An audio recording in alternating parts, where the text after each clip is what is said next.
Á 700 manns sóttu borgarafund á NASA í kvöld vegna efnahagsástandsins. Fjölmiðlar voru gagnrýndir fyrir að hafa brugðist eftirlitshlutverki sínu í aðdraganda fjármálakreppunnar.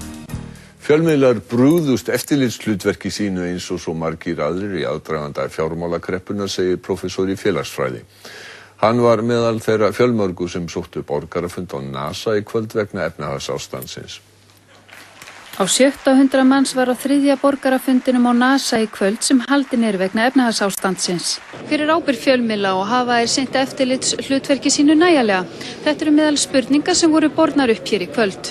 Mikil gagnrýni kom fram á stjórnvöld og á fjölmiðla hjá frummælendum á fundinum sem sögðu að fjölmiðlar hefðu á margan hátt brugðist eftirlitshlutverki sínu.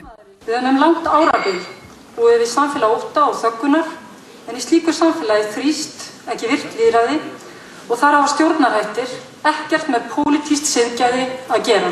Einn frummælenda sagði álit almennings á fjölmiðlum lítið. Akkúrat núna mjög lítið og það er tvennt sem að spila þar inn í að við erum með mjög stórt dagblað sem heitir Morgunblaðið sem að margir tengja ennþá við Sjálfstæðisflokkin og hversu réttmætt sem það og ég get ekki lagt mat á það. Svo eru margir sem að líta á Fréttablaðið sem einhvern baugsmiðil, það eru margir sem líta á ríkisútvarpið og sjónvarpið sem miðil ríkisstjórnarinnar og þá ertu með afskaplega fátt eftir sem telst á svona frjálst á okkar mælikvarða. Prófessor í félagsfræði og kennari í fjölmiðlafræði við Háskóla Íslands segir að fjölmiðlar hafa á margan hátt brugðist í aðdraganda fjármálakreppunnar. Það er augljós mál að það var mjög margir brugðist. Fjölmiðlarnir hafa sannarlega brugðist. Á nokkru leyti eins og hér hefur komið fram, þá stafar það af skorti á sérfræði þekkingu innan fjölmiðlanna.